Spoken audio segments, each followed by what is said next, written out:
So will a vaccine passport for booze actually work? It's made for a dizzy discussion. And while some provincial governments are encouraging the move, parts of the alcohol sector reckoned it's not viable. SAB's Regional Corporate Affairs Director, Kgosi Mogotsi, joins me now for more on this one. Kgosi, thanks so much for your time. I appreciate it. So what do you make of this suggestion? Because that's what it is, right? A suggestion. Yeah, good evening, Shahan, and also good evening to the viewers at home. Thanks for having us. So, yes, look, I mean, as a suggestion, it's not a viable option for us, firstly, because we can't deny a product to the consumer. And secondly, the Premier of Limpopo, Premier Matabata, did say that MEC was misunderstood. And what she was actually trying to say is that we need to achieve herd immunity so that we can avoid a possible ban in the near future. I don't think she was misunderstood. I watched the interview myself. That's what she suggested. She said it wasn't something she was pushing because it's not legal to do so, but that was her suggestion. Anyway, point is there anything else that the alcohol industry can do to encourage vaccinations as part of your social responsibility campaign? Yes, definitely, Shahan. As an alcohol industry, we believe that it's our responsibility to assist in as much as possible. We believe in vaccination, and as SAB, we've already opened a couple of vaccination sites, 5 to be exact. We opened one in our Polokwane brewery today, and it was in partnership with the Department of Health in Limpopo.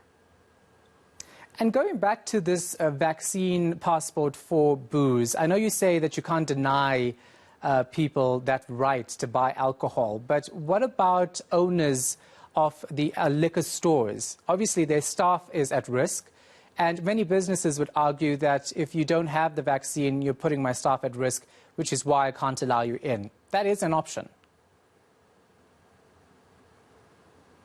Yeah, so it's very difficult for us to, dictate to the traders because we sell obviously to the retailers, and we can't really mitigate what happens from the retailer to the consumer.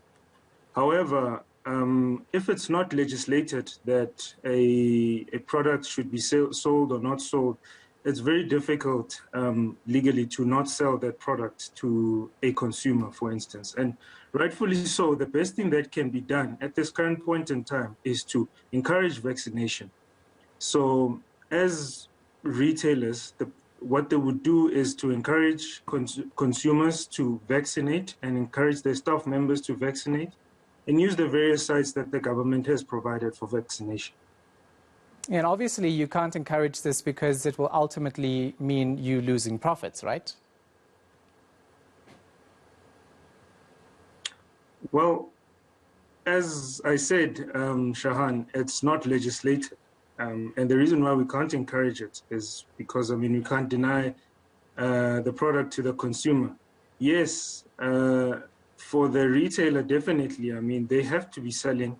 They've been badly hit in totality as an industry with the bans that have been happening. And it's very important for the economy to continue to flow, even in the liquor industry. So it would definitely be important that retailers can continue to sell their product.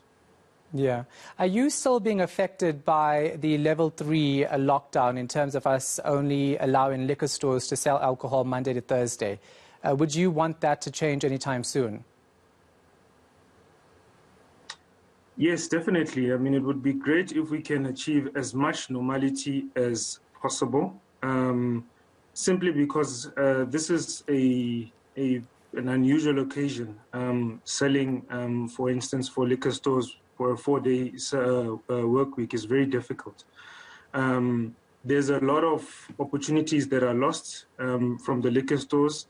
However, the market is trying its best to, acclimatize to the current, terms and conditions. However, it would be great if we can get to as much normality as possible.